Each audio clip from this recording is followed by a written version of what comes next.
salli wa sallim wa barik. Assalamualaikum warahmatullahi wabarakatuh.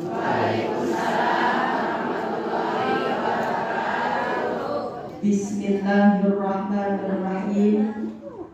Alhamdulillahi wa kafa wa bihi nasta'inu ala nabiyyil mustafa wa ala alihi wa sahbihi ahli sidqi wal wafa. Amma ba'd.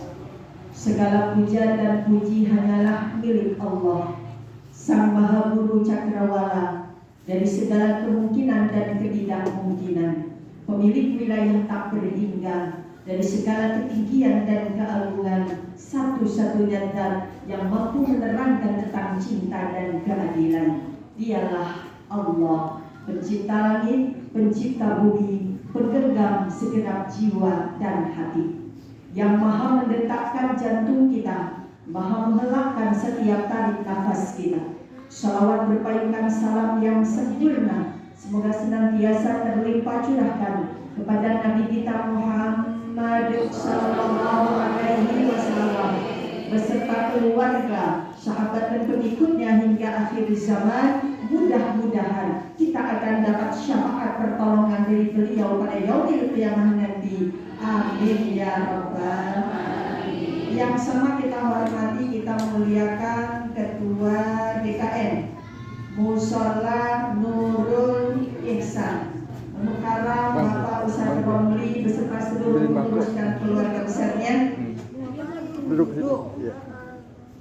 Guru kita Mukarramah Ibu Ustazah Hajar Rohaya, Ibu Ustazah Hajar Asmani, Bunda Ustazah Hajar Maria, Bunda Ustazah Hajar Siti Haro, Bunda Ustazah Hajar Siti Haro, Bunda Ustazah Hajar Nurdana, Bunda Ustazah Hajar Muniro, Bunda Ustazah Hajar Nuru, Bunda Ustazah Hajar Siti Armani. Sampai yang belum disebut.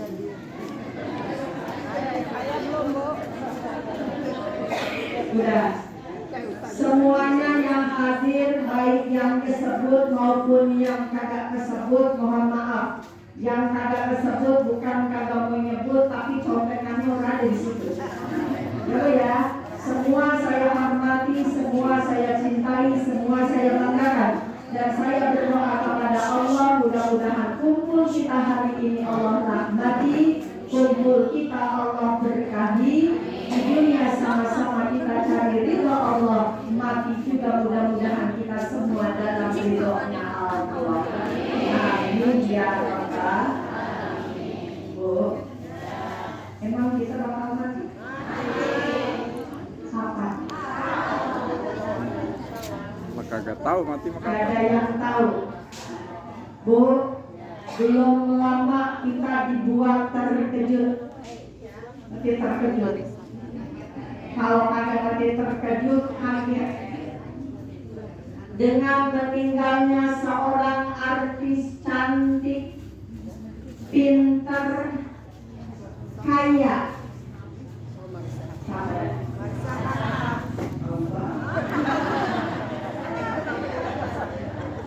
Bernama Marissa Haque.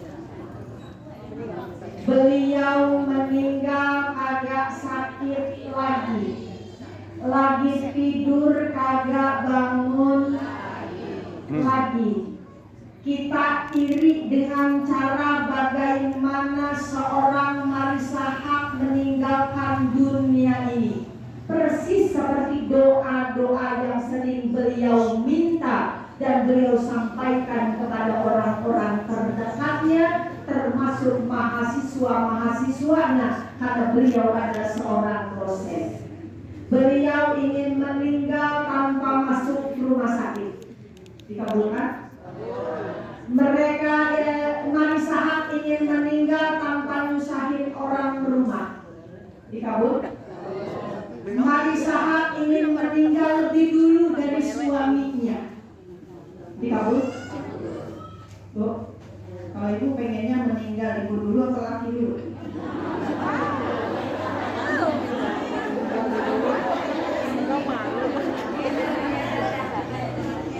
Tahu tak kira? Kalau Marissa Haque jelas-jelas, kalau diwawancara sering dia bilang ibu dulu aja yang meninggal. Karena kalau ayah yang meninggal terlebih dahulu, ibu nggak tahu ngurus bagaimana rumah sebesar ini. Ibu nggak ngerti bagaimana cara ngurus rumah sebesar ini. Bu, beliau meninggal dengan Al-Quran masih ada di sampingnya. Tanda sebelum tidur beliau baca Quran dulu, tanda beliau meninggal dalam keadaan punya wudhu. Indah banget. Suaminya begitu terpukul, begitu terharu, begitu kehilangan, begitu gontai, ditinggalkan istri tercintanya. Tapi di tengah kegontaiannya, suaminya masih membuktikan tanda cinta kepada istrinya dengan tubuh yang nyaris tanpa tenaga, masih menguatkan diri untuk masuk ke liang lahat untuk mengazankan istrinya terakhir kali. Bu, saya mah ngeliat berita sampai nanya dalam hati, besok kalau saya mati, laki saya setingkah begitu kok hadir.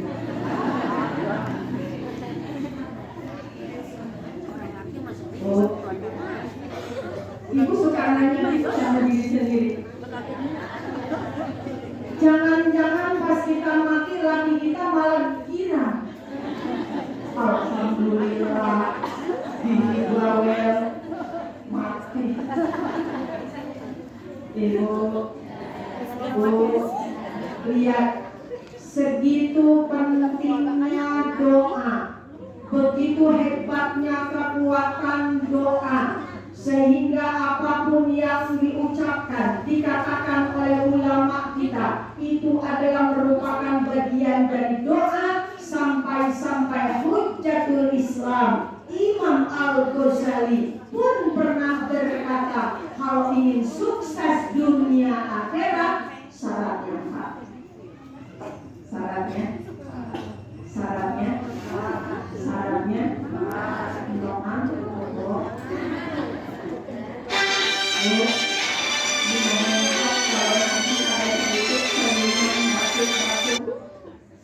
Saya sejak pulang dari Kalimantan kemarin 10 hari belum ketemu istirahat yang rada panjang.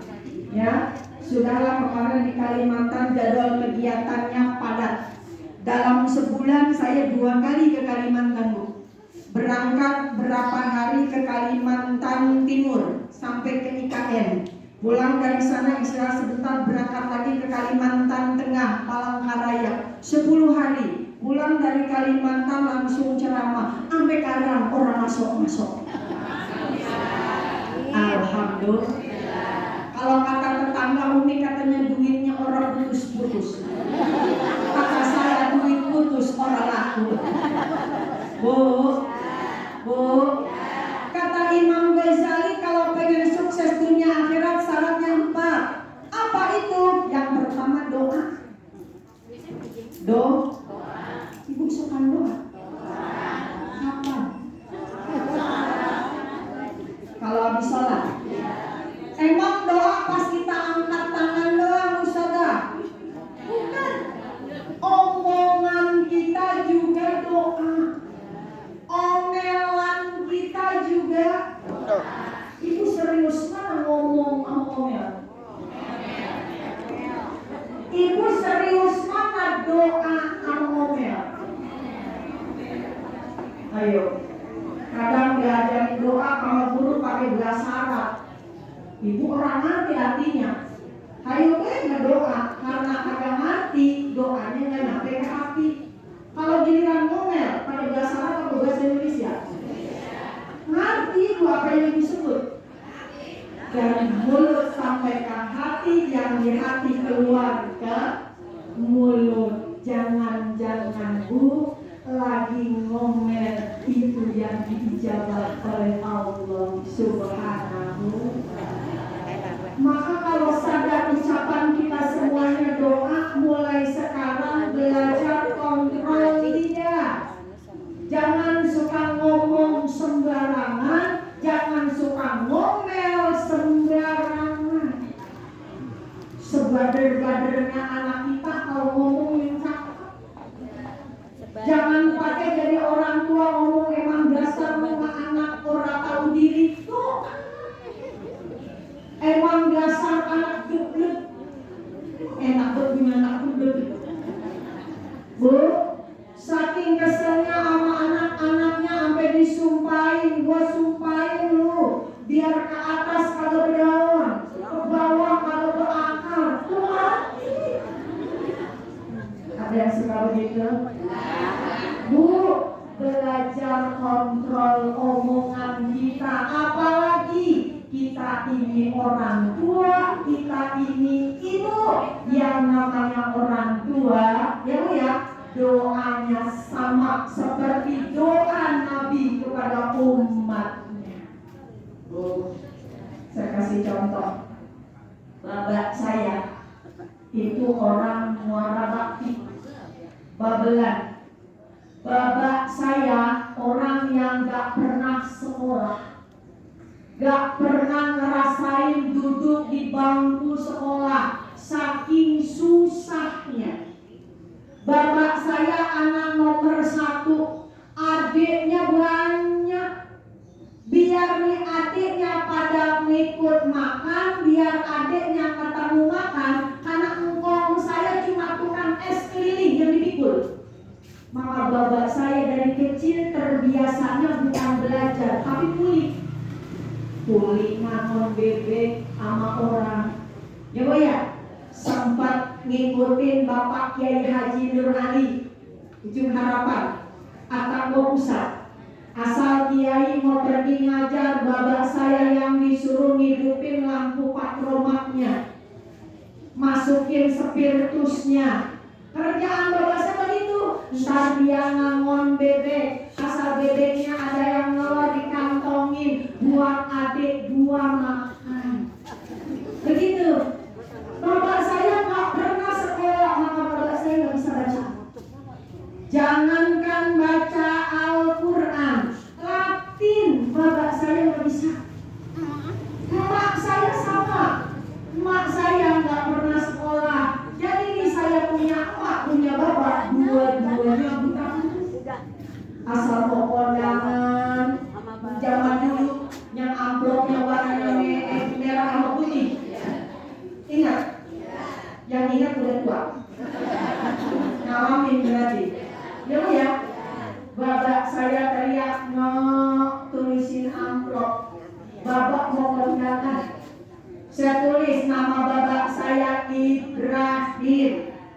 Ya, emak saya Nati.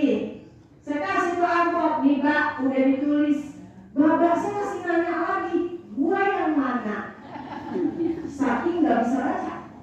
Ya, saya bilang ini, bapak yang ini, emak yang ini, tapi Bu, bapak saya meskipun nggak bisa baca, emak saya meskipun nggak bisa baca, nggak pernah sekolah, omongannya nggak pernah jelek buat anak-anaknya sekalipun lagi ngomong.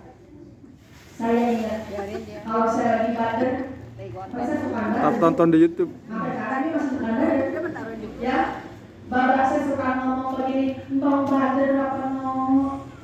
Bapak pengen gak punya anak kayak Nur Baiti? Ada. Kata saya Nur Baiti. Saya dengerin dong. Besok asal saya bader lagi, bapak saya ngomong begitu. Jangan bader apa ngomong. Bapak pengen punya anak kayak Nur Baiti. Ini Nur Baiti nancep di otak sampai saya lama-lama nanya, Nur Baiti apa ya? Kalau Nur Baiti itu nama orang, orangnya yang mana ya? Gitu. Sampai satu saat, Bu, begitu saya udah mulai gede, udah mulai sekolah, saya tahu ternyata Nur Baiti itu nama seorang ustadzah di kampung sebelah kampung saya. Kampung saya Muara Bakti, Ustadzah Nur Baiti Budi Bakti, kecamatan bersama-sama Babelan. Beliau adalah anak seorang kiai, Kiai Haji Jailani. Bapaknya hafal Quran, anaknya Ustadzah Nur Baiti juga hafal Quran. Sekarang punya pondok pesantren perizinan di sana. Ya, beliau itu adalah seorang hafidh, seorang penghafal Al-Quran yang teruji karena pernah ikut MTQ tingkat nasional di Padang untuk cabang tahsin 30 juz juara 1. Saya mikirnya begini, lah dua saya pengen anaknya kayak Nur Baiti. Apa Nur Baiti mah bapaknya kiai? Bapak saya bukan kiai, orang bisa baca Quran, orang bisa baca.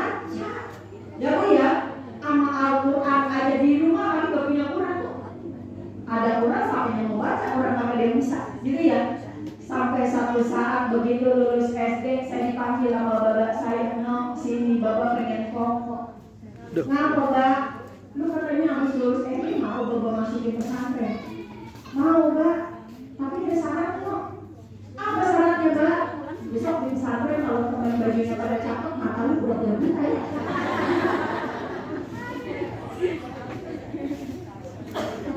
Kata siapa? Kata bapak. Kita mau orang susah no, bang segala pengen punya apa-apa bagus, kata bapak saya. Terus ntar katanya kalau lu dikatain sama orang, hubungan lu jelek, ini jelek, kuping lu pura-pura gede no. Kita mau orang susah, kata saya insya Allah Pak, siap saya. Berangkat saya ke pondok pesantren Anjur, Kagabang Nangka Bekasi Utara, di Bukta Taunori. Ya Bu, 6 tahun ada di pondok pesantren bukan sesuatu yang mudah buat saya. Saya yang bocah kampung, orang susah, masuk pondok jangankan bisa baca Quran, kenal huruf aja agak. Emang dari rumah gak pernah dikenalin agama, sampai di pondok suruh ngapal Quran. Rasanya saya udah pengen kabur dari pondok. Ini saya kudu bagaimana? Jangankan ngapal, bacanya aja gak bisa. Asal malam mau baca Quran, saya siang-siang teman yang pada tidur saya tanya, ini bacaannya apa kok? Kata dia alif lam mim. Saya tulis pakai bahasa Indonesia, alif lam mim. Lanjutannya apa kok? Dari kali kita mulai, tapi saya tulis pakai bahasa Indonesia. Udah dapat semangat, saya hafalin deh. Alif lam mim. Dari kali kita kalau malam nanti ngadep sama ibu kiai. Istri Kiai di Bukta Taunori namanya Umi Hajar Nikmah Ismail. Begitu ngadep tuh, panjang pendeknya berantakan. Karena ada kenal huruf yang dibaca mana, yang ditunjuk mana. Tangan saya sering digetok. Kata guru saya, lu mah kebiasaan. Mana yang dibaca, mana yang ditunjuk. Saya nggak hafal. Asal saya ngapalin yang Indonesia berhenti sampai di sini, belum disuruh berhenti, saya berhenti. Nah lu makanya udah disuruh berhenti, udah berhenti. Bisa ngapalin sampai situ. Gitu. Ya, maka begitu di pesantren saya mendapati satu hadis Rasul yang bunyinya tadi yang saya udah baca artinya, doa orang tua untuk anaknya kekuatannya sama dengan doa Nabi untuk umatnya. Di situ saya terbakar semangat saya. Bahwa saya memang bukan Nabi. Ya, bapak saya memang bukan kiai, bapak saya bukan ustaz, tapi saya meyakini bapak saya punya doa yang luar biasa, yang kekuatannya sama dengan doanya para nabi untuk umatnya. Mulai saya semangat belajar, saya lupa, nggak tahu kapan saya bisa baca Quran. Akhirnya Bu, saya lihat ada pengumuman MTQ tingkat Kabupaten Bekasi. Belajar saya tuh, saya ikut MTQ. Begitu ikut MTQ tingkat kabupaten, kali pertama saya ketemu dengan orang yang namanya Ustazah Hajah Nur Baiti. Begitu ketemu dengan beliau, air mata saya muncul. Saya salaman dari ngomong begini, sama Allah, ya Allah, ini orangnya yang sering banget disebut-sebut sama bapak saya. Ini orangnya yang bapak saya pengen saya kayak dia. Saya cium tangannya, lama-lama saya ikut MTQ dari kalah sampai menang. Lama-lama Bu, 2005 saya diangkat jadi Dewan Hakim MTQ tingkat Kabupaten dan Kota Bekasi. Saya duduk bareng sebagai Dewan Hakim dengan Ustazah Nur Baiti. Begitu diangkat jadi hakim, saya kembali nanti saya bilang, ya Allah, ini doa bapak saya. yang Engkau kabulkan. Ustazah Nurbaini jadi hakim tingkat provinsi, saya pun diangkat dari hakim MTQ tingkat provinsi. Beliau sudah sepuh, tidak sampai kepada hakim tingkat nasional, tapi saya kemarin di Jawa Timur sudah diangkat jadi Dewan Hakim MTQ Mahasiswa Nasional untuk cabang Syarihil Quran. Begitu duduk di kursi Dewan Hakim Nasional, kembali saya menangis, ya Allah, ini bukan karena saya yang hebat, tapi karena doa bapak saya yang dikabul.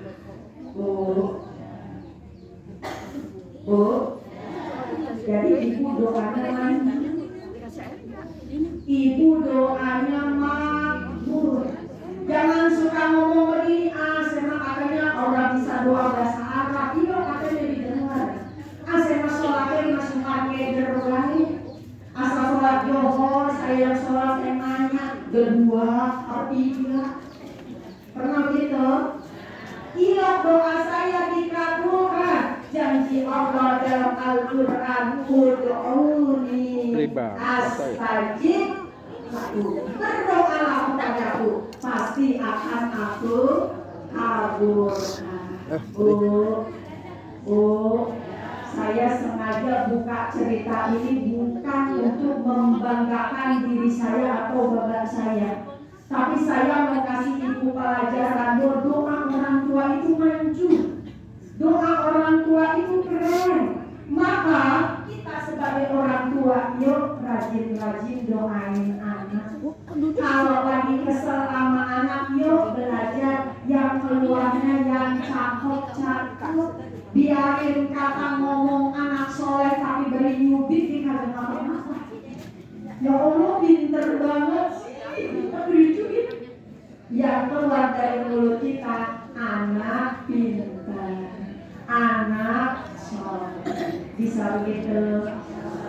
Bisa begitu?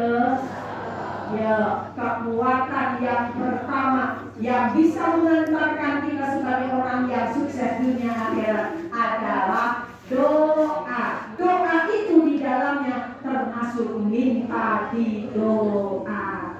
Ibu suka minta didoakan? Suka? Sama siapa?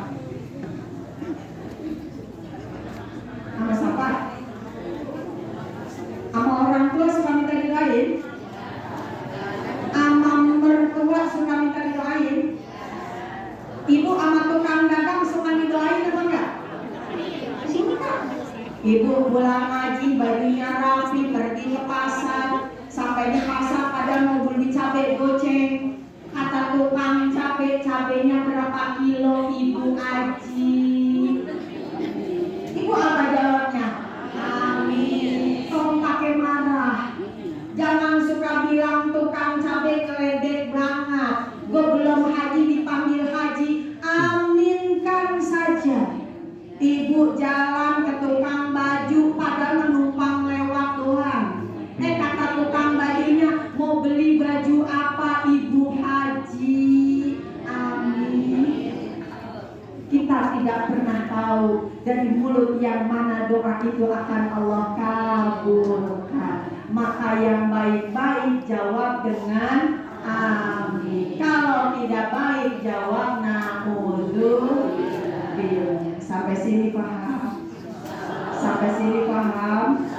Yang pertama doa. Yang kedua berkah.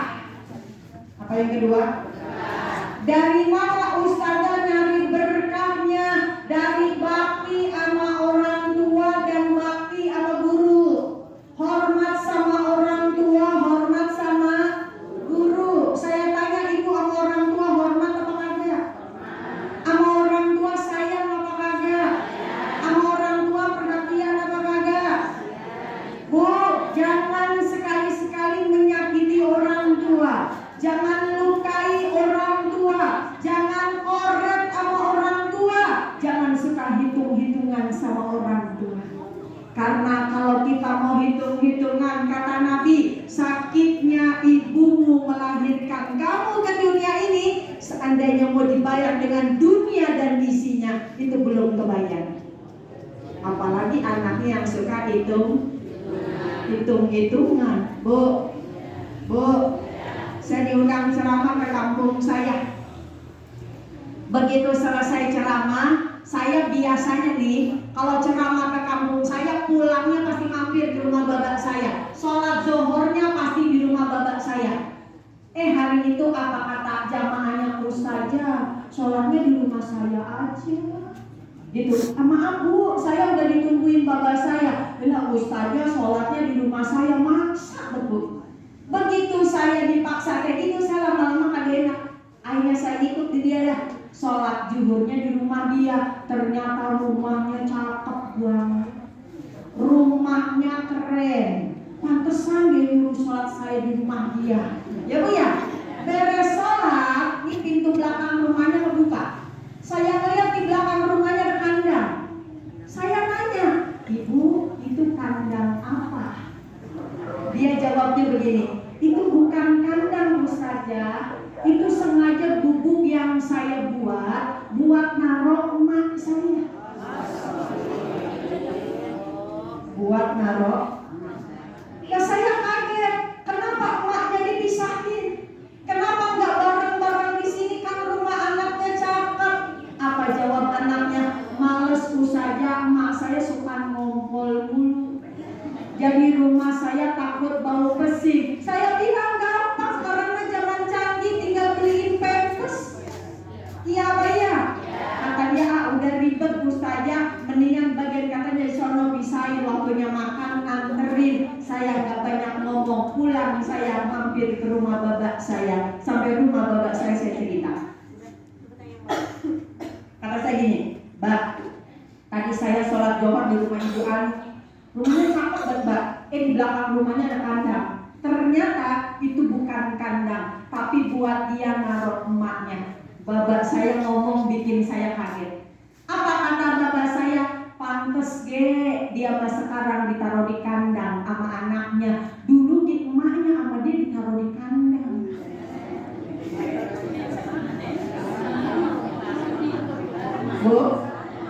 Bu, nurut. Hukum karma berlaku. Karena Nabi kita jauh-jauh hari sudah mengingatkan, ma fil abai fil abnai. Apa yang ada sama orang tua akan turun kepada anak-anaknya.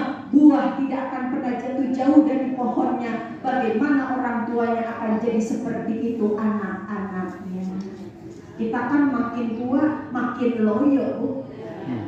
Makin tua makin loyo, tenaga makin habis, mata ayo makin awas apa makin kagak, kuping makin budet. Iya apa iya? Kita maunya di saat kita semakin lemah, tubuh kita semakin renta, ada tangan anak kita yang memeluk kita dengan penuh kasih sayang, yang nyuapin kita, yang mandiin kita, yang menyiapkan segala kebutuhan kita. Kalau pengen diperlakukan tuanya seperti itu, perlakukan orang tua hari ini dengan cara yang terhormat. Siap. Asal lebaran sebelum anaknya beli gaji, nenek-nenek dulu beliin.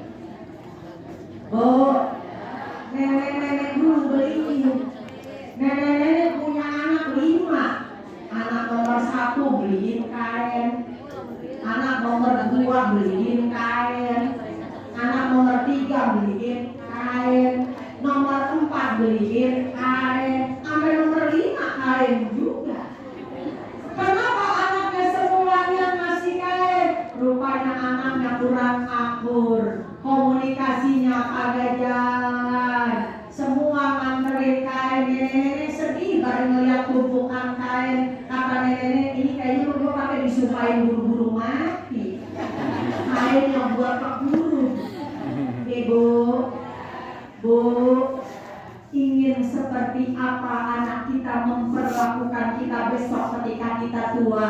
Hari ini kita perlakukan orang tua kita dengan cara seperti itu. Insya ngurusin orang tua mah berkah.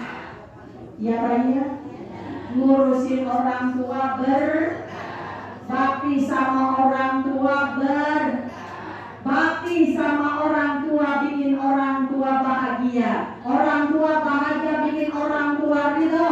Dan kalau sudah orang tua ridho, dekat juga kita dengan keridhaan Allah. Kata Nabi, ridho Allah fi ridhal walidain wa suhtullahi fi suhtil walidain. Apa habisnya? Bu, marahnya Allah tergantung marah orang tua, ridho Allah juga tergantung sama ridho orang tua. Jadi nyari berkah, pertama bakti sama orang, yang kedua bakti sama guru, hormat sama itu udah hormat sama guru. Woi, zaman sekarang kan pada sombong. Halo? Murid zaman sekarang kagak kayak murid zaman dulu. Iya apa iya? Ada murid zaman sekarang kamu ngomelin guru berani, ngomongin guru berani. Iya apa iya? Orang zaman dulu, nih ingat orang zaman dulu. Zaman dulu bocah sekolah SD, bader sama gurunya suruh lari keliling lapangan. Iya. Habis itu suruh berdiri di bawah tiang bendera. Ngerasain? Bagi hormat sama bendera, nggak cuma di situ, kaki suruh di atas sudah. Orang tua tahu apakah orang tua yang marah? Enggak. Tambah dimarahin. Asal kita ngaku sama orang tua, Mbak, tadi saya sama guru dijewer. Kata babak saya, mobil mana yang dijewer? Yang kanan, yang kiri, bawa sini. Bu, maka orang dulu walaupun kagak pakai pintar, tapi ilmunya berkah. Iya apa iya? Saya masuk pondok baca Quran belum bisa. Ngapain seperti tadi tuh yang saya ceritain. Akhirnya kata guru saya, Umi Nikmah, yang ini panjangin Mariamah. Saya baca lagi panjangnya kurang, entah di sini benar, di sono salah. Saking keselnya ibu kiai, itu lekar tempat naruh Quran didorong bu. Lekarnya panjang dari kayu, apa itu berat banget. Begitu didorong, tangan kiri saya ketiban, lima-limanya bengkak. Ketiban, tangan bengkak pagi-pagi babak saya dari pasar induk mampir ke pesantren.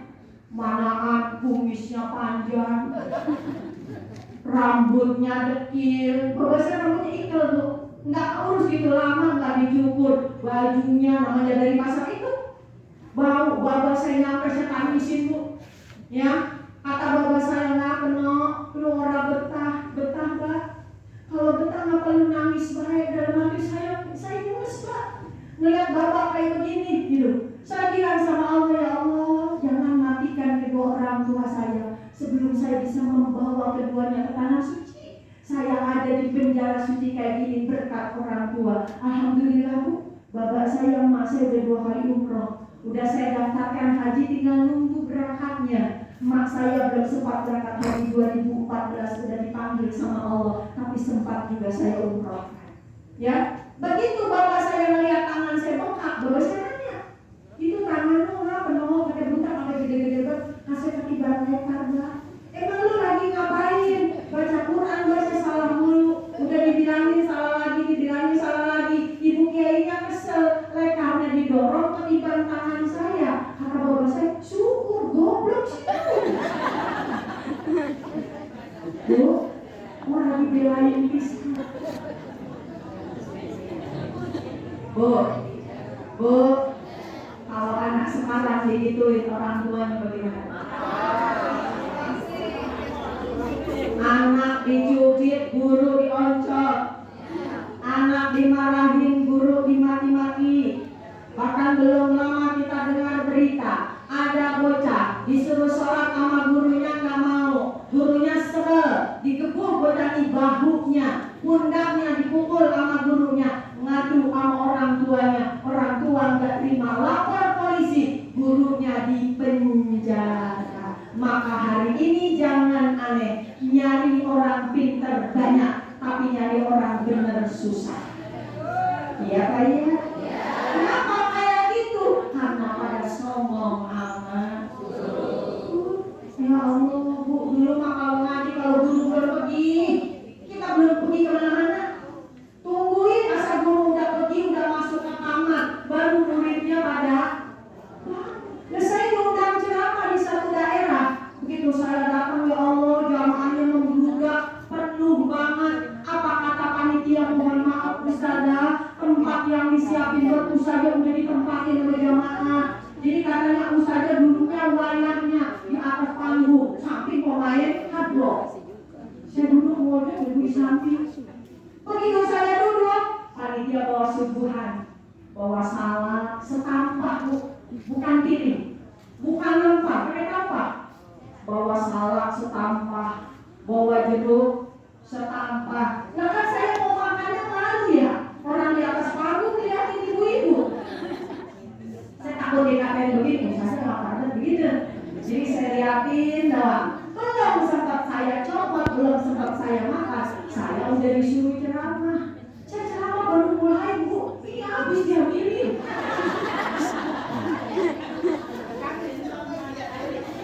Bu, murid zaman sekarang begono. Iya apa iya? Ngaji, belajar sama guru, guru diomongin.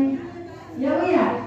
Ada yang taklimnya pagi, tiap hari Minggu. Saya bilang kalau pengen diajarin nama saya hari Minggu, tiap Minggu ngajinya pagi-pagi. Pokoknya jam 8 saya udah ceramah. Biar saya kalau ada ceramah keluar, saya tetap bisa berangkat. Ada yang datang di belakangan, saya udah ceramah. Bukan minta maaf, saya memilih. Enak ya katanya Bu Guru nggak bisa datang pagi-pagi. Orang di rumah ada pembantu, orang masak, orang nyuci, orang ngepel. Masa dalam itu yang telat kalau gue yang ngomongin. Ibu, ada murid yang begitu, ada murid yang begitu. Maka ulama-ulama terdahulu mengajarkan, kalau mau keluar untuk belajar, mau keluar untuk ilmu, mau keluar ngaji, berdoa sama Allah, ya Allah, butakan mata saya dari semua kejelekan guru saya, tulikan telinga saya agar tidak mendengar yang buruk-buruk tentang guru saya. Saking pengennya bisa hormat takdim sama guru. Orang dulu mau pas lebaran rumah guru yang nyuber-nyuber. Sekarang kalau Ragunan udah, Taman Mini udah, jalan-jalan ke puncak udah. Giliran ditanya, kita kapan katanya lebaran ke rumah guru? Jawabnya begini nih, entar deh kalian pembukaan ngaji.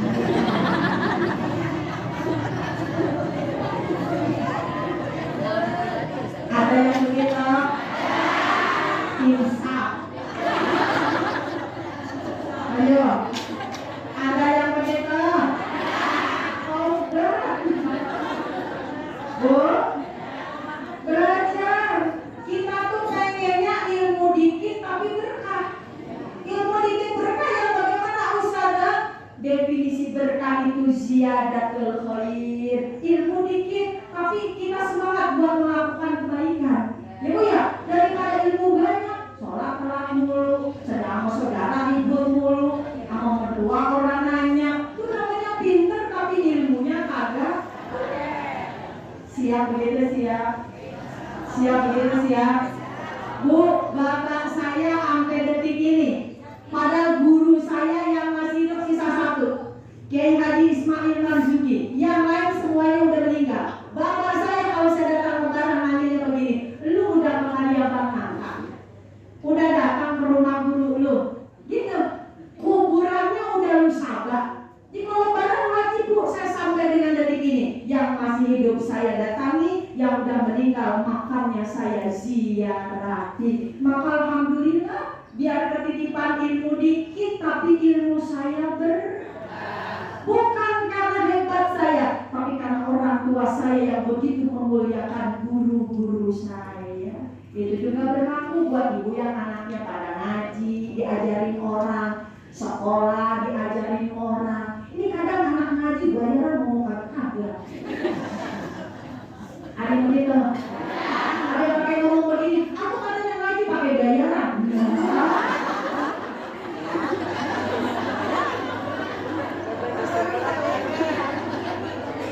Ada yang begitu.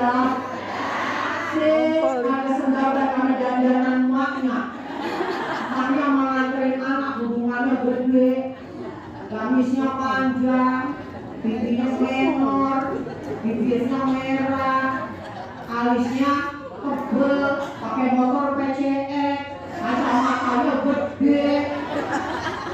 Emang orang boleh ustazah nganterin anak ngaji gaya begitu? Boleh, tapi seimbangkan bayarannya yang perlu. Dandanan emak tuh kayak keringanan ada 3 bulan belum bayaran. Ada? Bu, biar berkah ilmu anak kita, ya.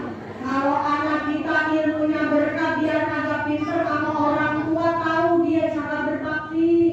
Biar anak kita agak pintar tapi ilmunya berkah, tahu dia cara menghormati orang tua. Karena hari ini nyari orang pintar Indonesia gak kehabisan stok orang pintar, tapi Indonesia kekurangan orang beradab. Ya kan ya? Nah, pesantren 9 tahun, jangankan ngajarin emaknya dia sholat subuh, kalau orang bangun itu orang bangun. Iya kan ya? Yuk belajar cari berkah. Dari mana? Bakti sama orang tua, bakti sama guru. Itu yang berapa? 1. Doa. 2. 3. Sodako. Udah, 3 sodako. Punya sodako. Berapa nih?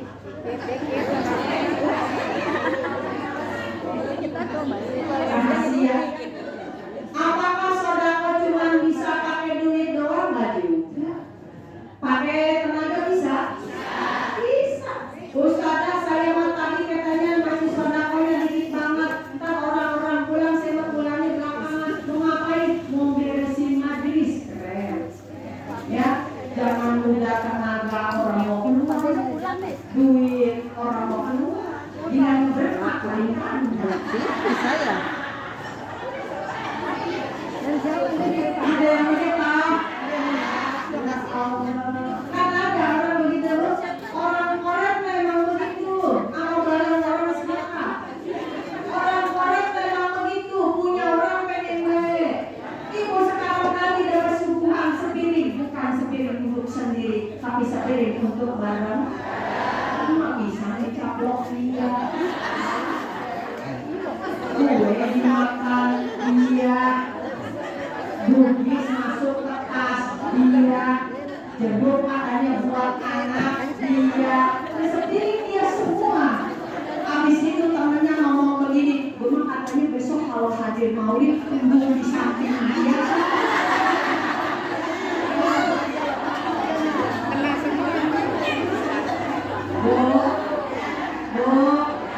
Temennya nanya, emang apa katanya lu mau di samping dia? Gue kebagian apa?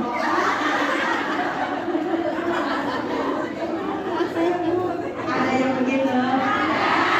Ada lagi. Ya, bugis masuk ke tas, ya Bu ya? Atau masuk ke tas, pulang dah sampai di rumah kasih disambutin. Tasnya bisa lupa dia kalau di tas ada bugis ada apem. Besok ada hadiran, besok ada 3 hari setelahnya baru tuh ada yang maulid lagi, langsung dia rapi-rapi tas langsung di. Bu, begitu tasnya udah disakit, temennya nanya, ketek lu disemutin.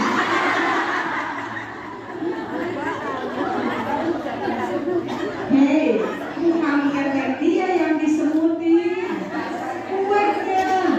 Kelupaan masih ada di dalam tas. Bu, jangan jadi orang-orang. Kata Nabi, bahkan senyum kita kepada saudara kita adalah sedekah. Jangan jadi orang yang gak mau berbagi. Jangan jadi orang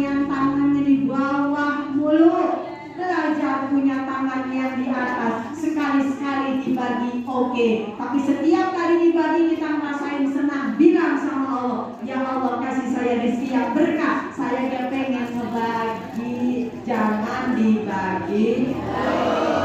Bisa.